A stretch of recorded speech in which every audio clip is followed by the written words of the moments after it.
Welcome to that in-between liminal week and a half between Christmas and New Year's. Every so often we get lucky and score 2 weekends during this stretch, and this year is one of them. This is one of my favorite times of the year. Despite all the commercialization, this period is a rare cultural pause, a collective breath, if you will. And for me, it's a time to live unarmored. In past episodes, I've mentioned my affinity for video games and comic books as a kid. My favorite character is still Batman, and one of my favorite depictions of him is when he's in his cave with his bat suit on, but without the helmet. It's one of the rare times you'd ever see him in that liminal in-between state. We're reminded he's supposed to be human underneath all that superhero stuff. Now, very few of us are billionaires that fight crime, but there are parallels. All year, we don our armor and our mask, leave our caves and go out into the world to make our living, raise our families, and do whatever it is that we do. As time has gone by, I've learned to savor the unarmored seasons of life. This stems a lot from how I grew up. My family was not the pizza night movie in pajamas kind of crew.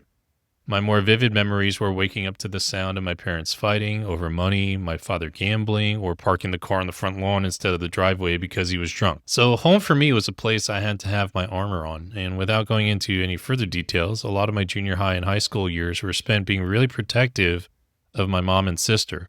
I was always in flight, fight, or freeze mode. My life today is very different, and I've engineered it to be that way. Slow mornings, little to no drama, and only choosing friends I find it easy to be unarmored with.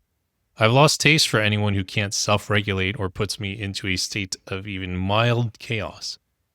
It's been a lifelong journey to unlearn keeping my armor on all the time. For 4 decades, my system was always bracing for something, anything. Now, I'm learning to make peace with peace. I still have major tendencies towards creating chaos, of course, overextending myself with work, holding space for people that I shouldn't, carrying other people's emotions. Earlier in the year, I conducted a little experiment with myself. I stopped texting people to check up on them for a few weeks. Then I took note of who checked up on me while I was radio silent. Outside of my family, there were only 2 friends. It was really interesting. No, I'm not blacklisting anyone. We're not teenagers. I just wanted to see which way the scales were tipped. It was revealing, and so I committed to do a better job of being there for myself. When it comes to work, being unarmored, for me at least, is a nervous system state, not a productivity stance. In earlier episodes, I've been talking about how I've been doing some deep restructuring, a period of wintering, where nothing's really being promoted, performed, put out there into the world. I'm now several months into this. I'm close to getting to the other side. And the best analogy I can give is what happens when I take the train from New Jersey to Virginia to visit my calm, zero drama family. That is not sarcasm. We are super chill. Before I finally got my first ever new car in my life last year, that may surprise some people, I used to take the train from New Jersey to Alexandria, Virginia, where my mom and my sister live. And the second to last stop is Union Station in Washington, D.C. But an interesting thing happens there.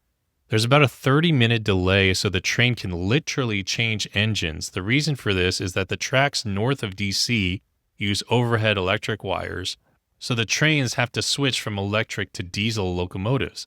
Now, this isn't them tweaking the current engine. It's literally stopping and switching engines. If you've been making big changes or putting things into motion leading up to the new year, one piece of advice I can offer you to think about during this in-between time is that sometimes patience, not effort, is the name of the game. The work becomes waiting. Some things don't grow with more force. It doesn't matter how loud I complain about the delay on the train in DC, I just need to wait. Living unarmored means switching engines and slowing down enough to take the gear off and actually see what you've been putting yourself through, the hurts that have gone unnoticed while you were busy managing, performing, or just surviving. My family today is very different, and we've individually engineered it to be that way.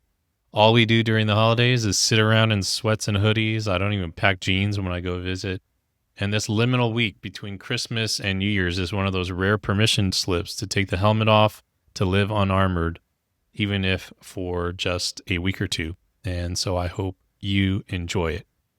If you enjoyed this video, it would mean a lot to me if you would like the video, subscribe to the channel if you haven't done so already, and leave a comment if you're watching on YouTube. I'd love to hear from you.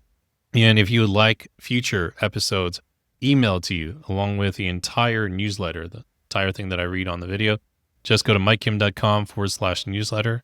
Have a great, restful holiday season, and I will see you in the new year.